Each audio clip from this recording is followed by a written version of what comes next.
Greetings and salutations, my beautiful friends. This is Archangel.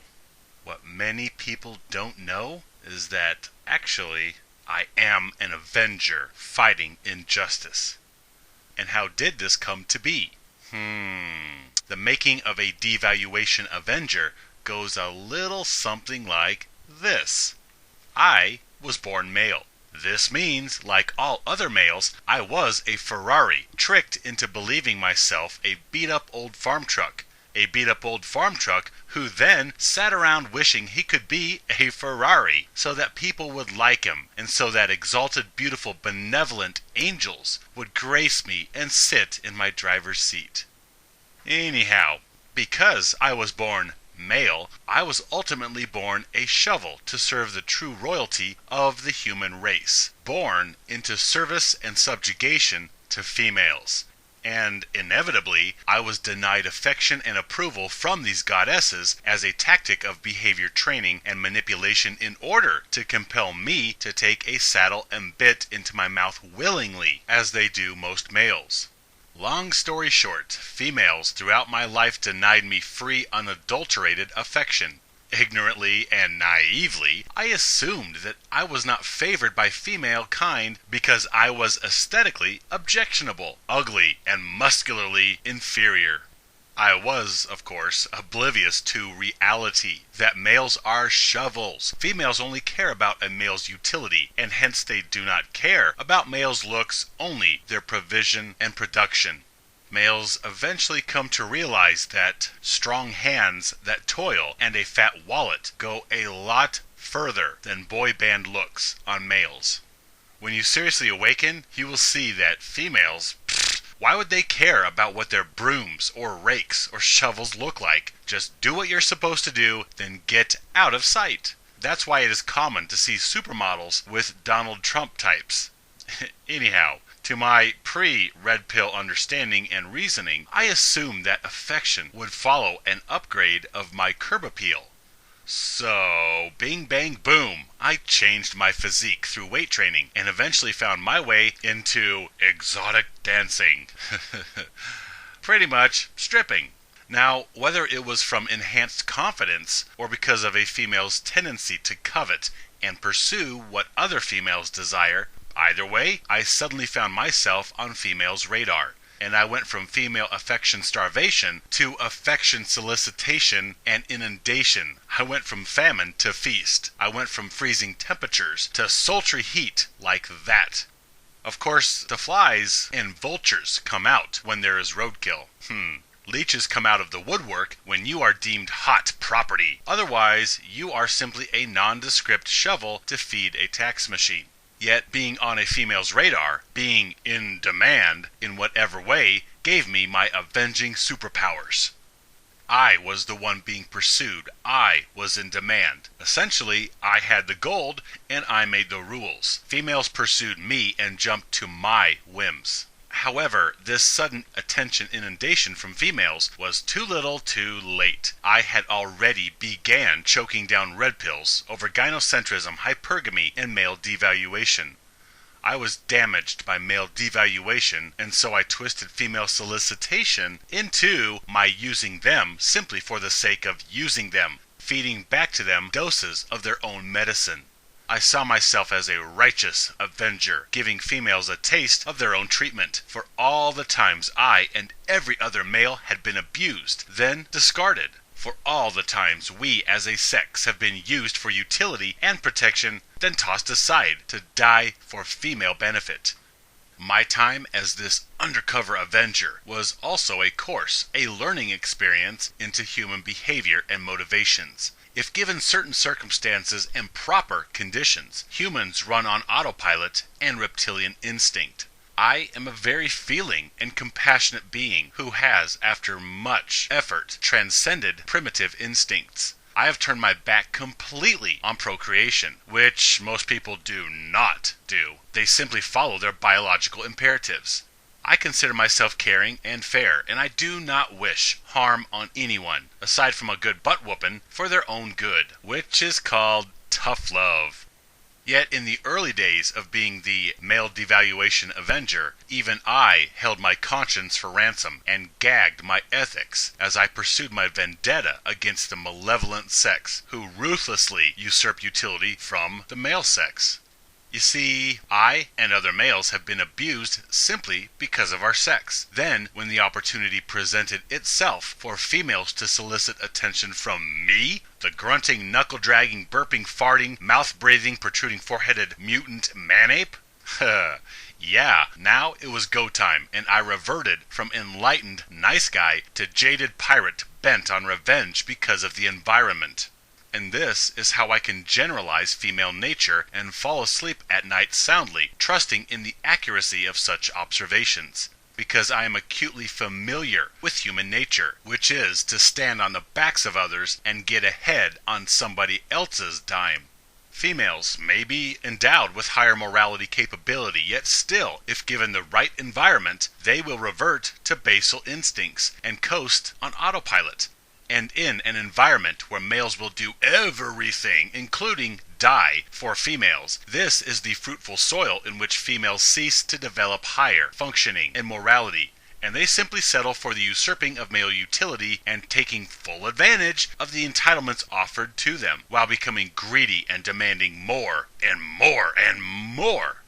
I also realize that because of this environment, females will not change unless compelled to, as in men turning their backs on females and hence females rethinking their behavior and treatment upon the stark realization that they depend on males for their very existence.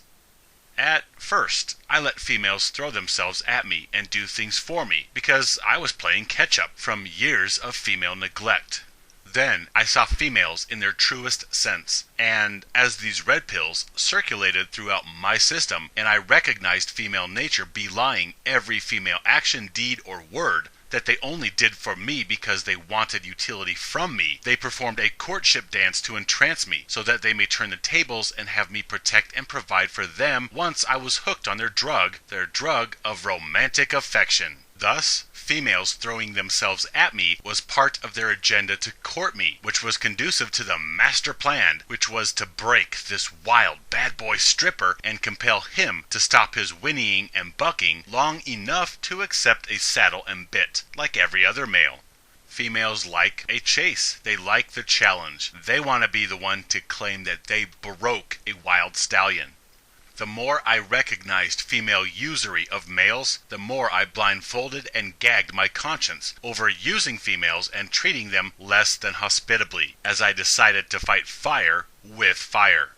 Looking back, I am not proud that I callously manipulated others. On the other hand, I manipulated females who indifferently use males for their labor and lives. And if anybody deserves a taste of their own medicine, it was indeed females. And on that note, I took pleasure in the fair play turnabout. Still, I'm better than that. I am better than treating others in an ill fashion. Yet, for a time, I felt justified. I was an avenger for the male collective by repaying collective female usury and manipulation back onto them in kind. I did not use females for sex. Please. In fact, I never slept with any of these females that I teased with sex by leading them on while I usurped labor and materials from them. Yes, I absolutely compelled them to lavish me with money, gifts, labor, all the while they begged for my attention. Yeah, I know, this all sounds highly improbable, that females would beg any male, let alone me, for sex, or pamper or coddle me. But they did, and I know this because I was there. For years, beautiful females of all creeds and backgrounds threw themselves at me, and I did not have sex with any of them. At this juncture, people might ponder, if I had it so good, why am I involved in male liberation, or MGTOW? If the gravy train was so abundant, why am I not still aboard it? Yes, because, as I stated, this sudden inundation of female attention and solicitation came after I had started taking red pills and saw the smiling Cheshire cats for what they really were. So my milk was already spoiled. I was offended by their fakeness, by their desire to chase and pursue me just to break me of being a wild bad boy. That was for one.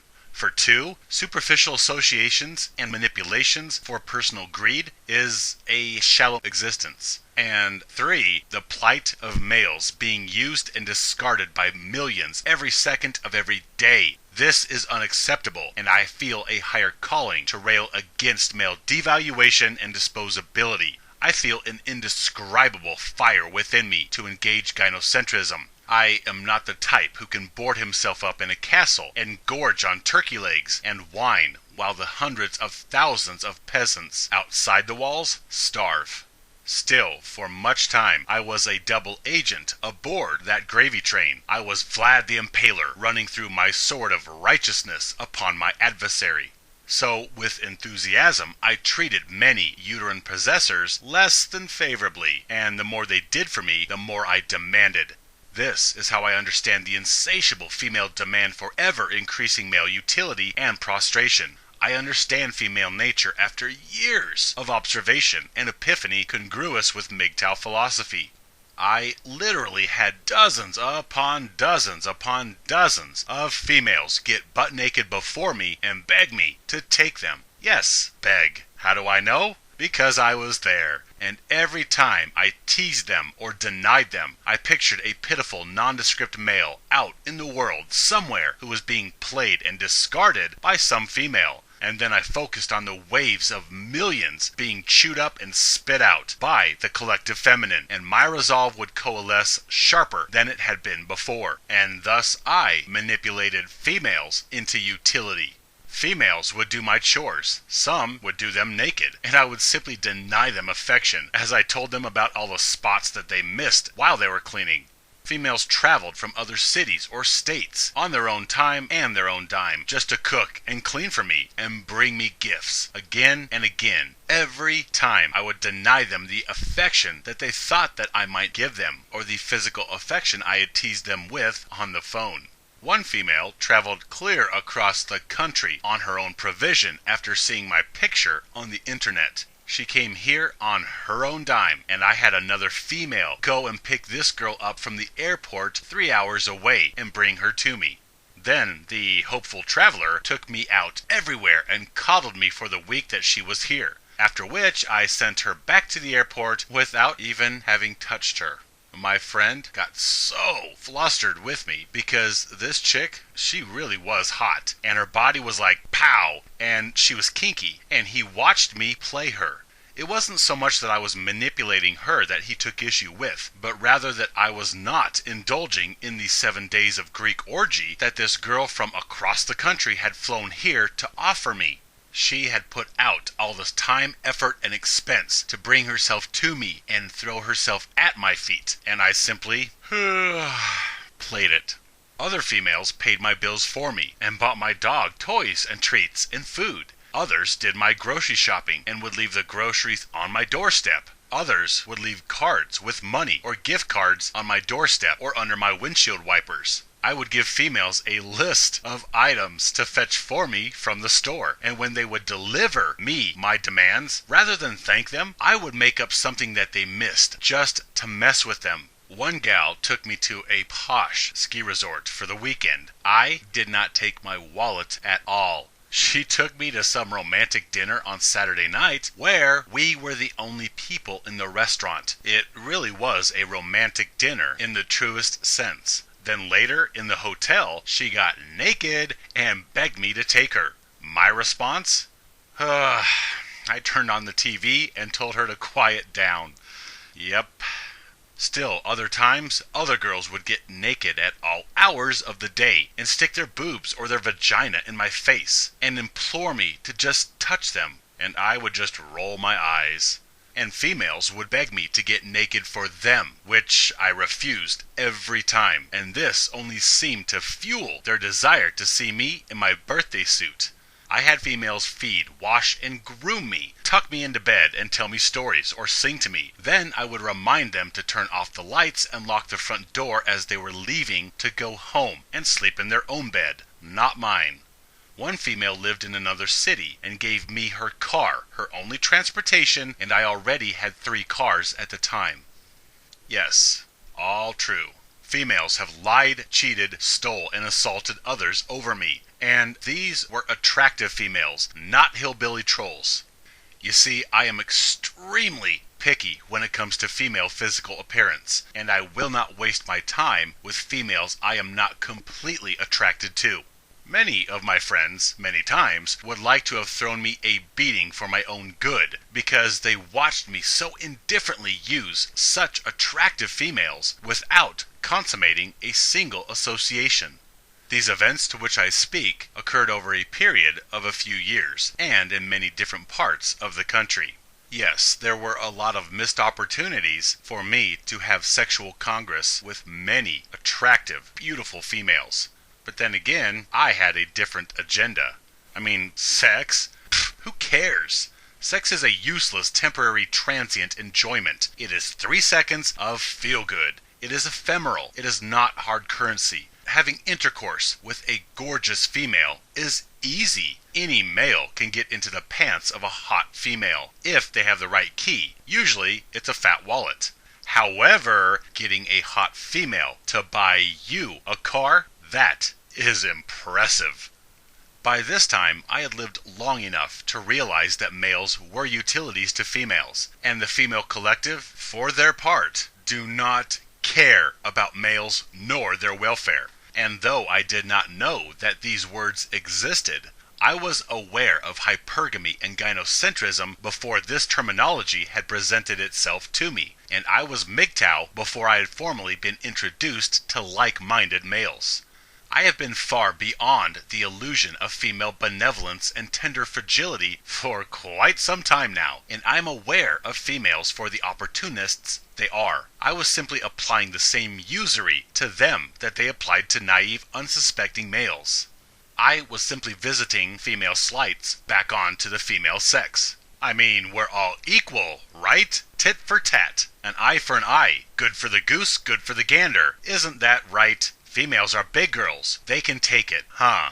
So, ladies, you like to use males? Okay, be prepared to be used in return. I could not have cared about sex any less. I was on a mission to effect some sort of cosmic justice onto the collective feminine. What goes around, comes around, yes? Well, I was the come around to females for the hurt they inflicted, either willingly or unconsciously, onto males. I have seriously had high numbers of strikingly attractive females pander to me, and all the while I did not get naked or sleep with a single one. In fact, I feel empowered, and I am exceedingly impressed with the strength and control I exhibited in the face of such carnality and hot, young, supple female entertainment. Oh, I was absolutely attracted and turned on by every one of them, and I took pride in and seemed to have a talent for getting females naked and dripping wet with desire to the point where the mirrors fogged up. Meanwhile, I was still fully clothed, and I could completely shut them down. Oops, oh, look at the time. Time for you to go. You need to leave. And of course they would beg or try to tie me up and take it, or they would try to take my hand and place it in their pants or under their shirt in hopes that I might concede. Nope. I won't get into specifics, but this is not me bragging, and nobody has to believe anything. I am not here to fish for ego stroking or high fives from others. I simply relay this in juxtaposition to the Agent Smith video, where I describe how pathetically dependent upon female validation I was in my teenage days. So you see, I have had all different observational vantage points. I have been all around this creature we call the human female. I have begged and I have been begged. I have pampered and I have been pampered. I have served and I have been served. So I have a very generous experiential databank to draw from in my conclusion on the human animal. Interestingly enough, gazillions of males around the world have come to the same conclusion as I with my polarizingly varied background. Males are seeing that male exodus is the only humane recourse from male devaluation and disposability. So this little experience demonstrates something to me, and I realize that otherwise good, caring, compassionate humans can override compassion and conscience in order to use and manipulate others, especially when they have been mistreated themselves. I am caring with a good heart, yet for a time I was able to twist my caring feelings and ignore my conscience and mistreat others. I realize that otherwise good people can twist themselves into malevolence and malice. I surmise that females deep inside are good people, yet their environment allows them to twist and turn into callous, manipulative vultures. And these experiences that I am relaying to you here give me some degree of sympathy for females. However, my priority remains with eradicating male devaluation and disposability. Furthermore, when someone solicits and pampers and coddles you, it's easy to see them as utilities of labor or provision, utilities that are devoid of feelings or worth, much like humans view cattle. And having a taste of what females lavished upon me, which pales in comparison to what the collective masculine lavishes upon the collective feminine, I understand how females can bypass conscience and view and treat males as expendable utilities. Then, on top of all that, females are biologically wired to use males for protection and provision. Whew! Males never had a chance of value in this mortal existence. The moral of the story is this: avenge male devaluation, become a disposability avenging superhero, and visit females' medicine back onto females.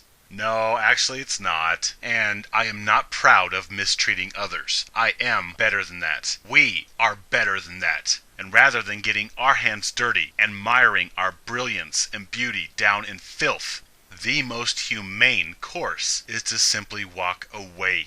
Don't get pulled down into the abuse game. Walk away from it. You see, whether because of instinctual programming or environment, females do not care about male welfare. They have no instinctual room for male compassion, and they have no incentive for compassion from a moral platitude. Not that anyone should need incentive to do the right thing or treat others kindly. And kindness is males walking away, leaving females to their own self-interest. Males are all alone. Females cannot, do not, and have not any incentive to care about male worth or welfare. Were you born with a Y chromosome, then you are and always will be a utility, a means to an end for females, despite any and all contrary lip service. A devaluation Avenger? Yes, I was. But now I'm a liberation warrior, interested in the welfare of all beings. However, I still have my Devaluation Avenger suit in the closet, if I need it again. My brothers, I know many may question who I am and what knowledge or experiences I draw upon to make my message. This video is simply to show another angle that, well, believe you me, I have been all around the human female and observed them from more observational angles than even most males are privy to. I have had many experiences that the average male does not have. And I am telling you, I have done more time in the trenches than the average male. Thus, I can rest assured that my generalities regarding the sexes is honest, true, and applicable to 21st century Earth. I am confident in the messages I give out. My friends, stand with me, live free.